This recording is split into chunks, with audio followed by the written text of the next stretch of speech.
অনেক আগের কথা। একটি ছোট গ্রামে এক সওদাগর তার স্ত্রী এবং একমাত্র ছেলের সাথে বাস করত। সওদাগরের ছেলের নাম ছিল নাইম। অনেক বছরের দুয়ার পর নাইমের জন্ম হয়েছিল। তারা খুব সুখে দিন কাটাচ্ছিল। কিন্তু সওদাগরের একটি খুব খারাপ অভ্যেস ছিল। সে গণকদের কথার উপর খুব বেশি বিশ্বাস করত। যে কোনো কাজ করার আগে সে তাদের সাথে পরামর্শ করত। একদিন সওদাগর ব্যবসার জন্য এক লম্বা সফরে যাওয়ার সিদ্ধান্ত নিল। বরাবরের মতো যাওয়ার আগে সে এক গণক মহিলার কাছে গেল। সে নিজের হাত দেখিয়ে জানতে চাইল তার অনুপস্থিতিতে বাড়িতে কি হতে চলেছে।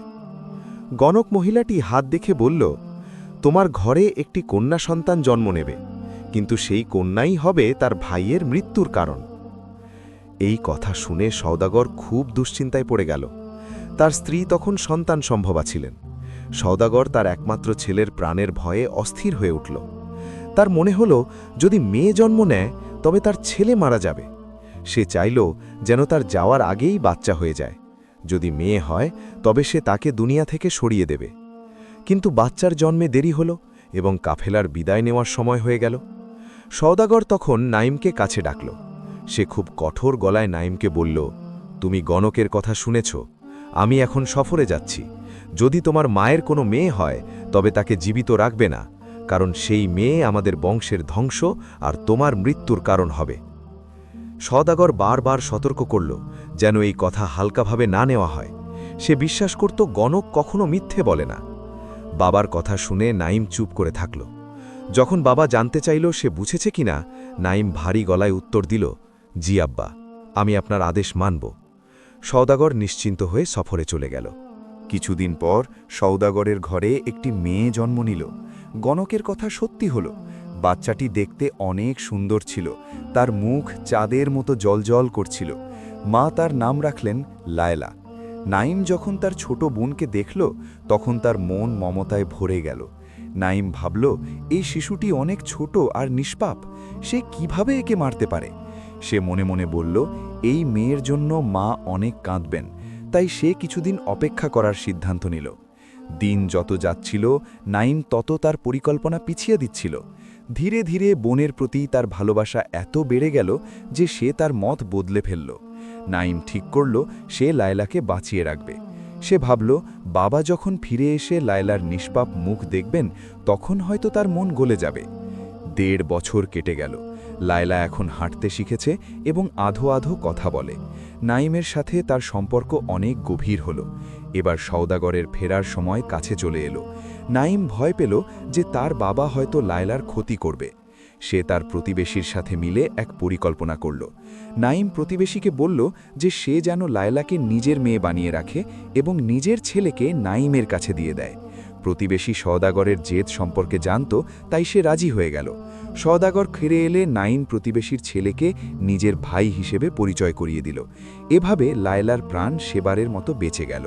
লায়লা বড় হতে লাগল। সে প্রায়ই চুপি চুপি নিজের আসল বাড়িতে আসত এবং মায়ের পাশে বসত। সওদাগর অনেক বছর বুঝতেই পারল না যে এই মেয়েটি আসলে তার নিজের সন্তান। সে প্রতিবেশীর ছেলেকে নিজের ছেলে মনে করে ভালোবেসে গেল। একদিন সওদাগর ঘরে বসেছিল। সে দেখল লায়লা তার স্ত্রীর কাছে এসে তাকে মা বলে ডাকল। এটি শুনেই সওদাগর সতর্ক হয়ে গেল। তার অদ্ভুত লাগল, কেন প্রতিবেশীর মেয়ে তার স্ত্রীকে মা ডাকছে। সেই যখন ভালো করে খেয়াল করল তখন বাচ্চাদের চেহারা আর কথায় অনেক পার্থক্য খুঁজে পেল। সওদাগর যখন কঠোরভাবে জিজ্ঞাসাবাদ করল তখন সব সত্যি সামনে চলে এলো। সে জানতে পারল যে নাইম তাকে ধোঁকা দিয়েছে। যাকে সে অন্যের মেয়ে ভাবছিল সে আসলে তারই মেয়ে লায়লা।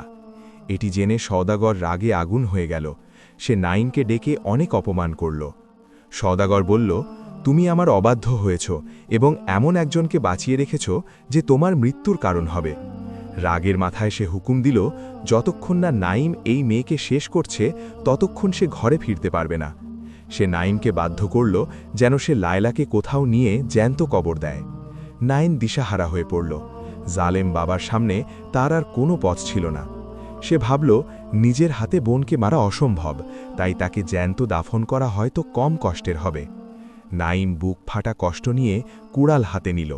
সে ঘোড়ায় চড়ে লায়লাকে পিছনে বসিয়ে মরুভূমির দিকে চলে গেল। এক নির্জন জায়গায় পৌঁছে সে গর্ত খুঁড়তে শুরু করল। নিষ্পাপ লায়লা কিছুই বুঝতে পারছিল না তার ভাই কি করছে। সে নাইমকে মাটি সরাতে দেখে নিজের ছোট্ট হাতে তাকে সাহায্য করতে লাগল। সে মাটি সরাচ্ছিল আর পাথর জমা করছিল যেন গর্তটি দ্রুত তৈরি হয়। নাইম নিঃশব্দে নিজের বোনকে দেখছিল আর তার বুক ফেটে যাচ্ছিল। গর্ত তৈরি হলে সে লায়লাকে ভেতরে বসতে বলল। লায়লা এটিকে খেলা মনে করে হেসে হাসতে গর্তে নেমে গেল। তার বিন্দুমাত্র ধারণা ছিল না যে তার প্রিয় ভাই তাকে মৃত্যুর মুখে ঠেলে দিচ্ছে। নাইম গর্তের ওপরে পাথর রাখা শুরু করল, যেন একটি গম্বুজ তৈরি হয়। ভেতর থেকে লায়লা হাসছিল আর ভাইয়ের কাজের প্রশংসা করছিল। সে ছিদ্রগুলো দেখিয়ে দিচ্ছিল যেন নাইম সেগুলো বন্ধ করে দেয়। সে এই খেলায় অনেক আনন্দ পাচ্ছিল, কিন্তু নাইমের আত্মা কাঁপছিল। যখন শেষ পাথরটি রাখা হলো এবং ভেতরে অন্ধকার হয়ে গেল, তখন লায়লা ভয় পেয়ে গেল। সে কাঁদতে শুরু করল এবং ভাইকে বের করার জন্য মিনতি করতে লাগল। সে চিৎকার করে বলছিল যে তার অন্ধকারে খুব ভয় লাগে। নাইম সেখানে দাঁড়িয়ে সব শুনছিল। তার সামনে দুটি পথ ছিল, হয় বোনকে মরতে দেওয়া অথবা বাবার অবাধ্য হয়ে তাকে বাঁচানো। নাইম আর ধৈর্য ধরতে পারল না। সে ভাবল, বোনের রক্ত নিয়ে সে কিভাবে বেঁচে থাকবে। সে দ্রুত পাথর সরিয়ে লায়লাকে বের করে আনল। লায়লা কাঁদতে কাঁদতে ভাইকে জড়িয়ে ধরল।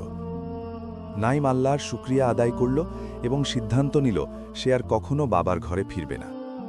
নাইম লায়লাকে নিয়ে পাহাড় আর উপত্যকার দিকে চলে গেল। সে মনে মনে ভাবছিল এইসব বিপদ এসেছে গণকদের মিথ্যা কথায় বিশ্বাস করার কারণে।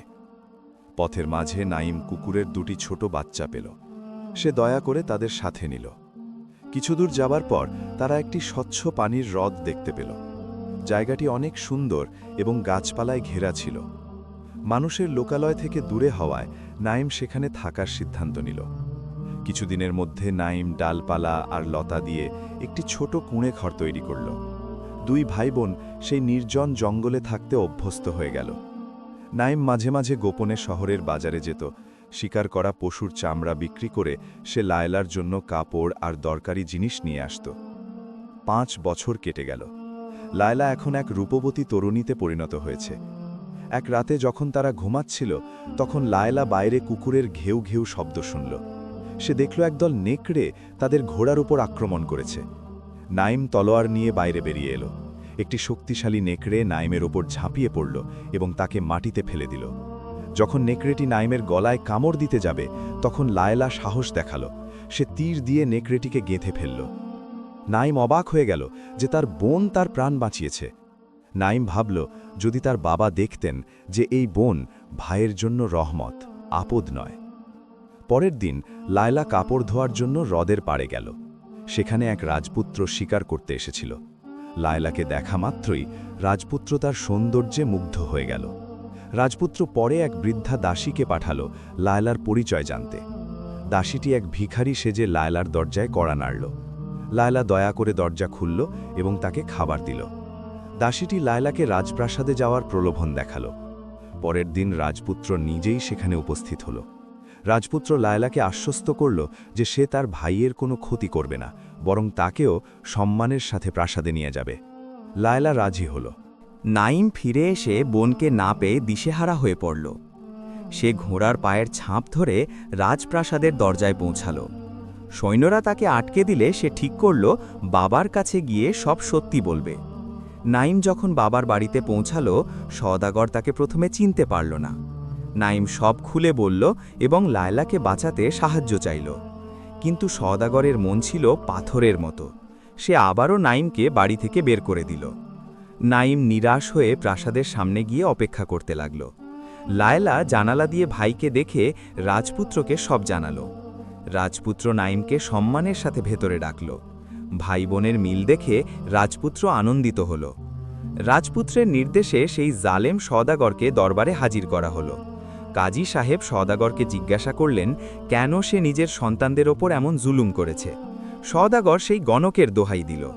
কাজী সাহেব রেগে বললেন যে অদৃশ্যের জ্ঞান কেবল আল্লাহর কাছে আছে। কাজী তাকে 5 বছরের কারাদণ্ড দিলেন। বাবার সাজা শুনে লায়লা কাঁদতে শুরু করল। সে কাজীর কাছে বাবার মুক্তি চাইল। লায়লার এই ক্ষমা দেখে সবাই অবাক হয়ে গেল। সওদাগর নিজের ভুল বুঝতে পারল। সে কান্নায় ভেঙে পড়ল এবং সন্তানদের কাছে ক্ষমা চাইল।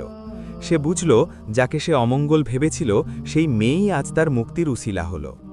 সওদাগর তওবা করল, সে আর কখনো গণকদের কাছে যাবে না। এরপর লায়লা রাজপুত্রের সাথে সুখে শান্তিতে থাকতে লাগল। নাইম প্রাসাদে উচ্চ পদ পেল। সওদাগরের পুরো পরিবার আবার এক হল। এই গল্প থেকে আমরা শিখি যে ভাগ্য কেবল আল্লাহর হাতে থাকে এবং কুসংস্কার মানুষের জীবন ধ্বংস করে দেয়। গল্পটি শেষ পর্যন্ত শোনার জন্য আপনাদের সবাইকে ধন্যবাদ। মন্তব্য করে জানাবেন আপনারা কোন দেশ থেকে এই কাহিনীটি শুনছেন। পরবর্তী গল্প পর্যন্ত সবাই ভালো থাকুন। আল্লাহ হাফেজ।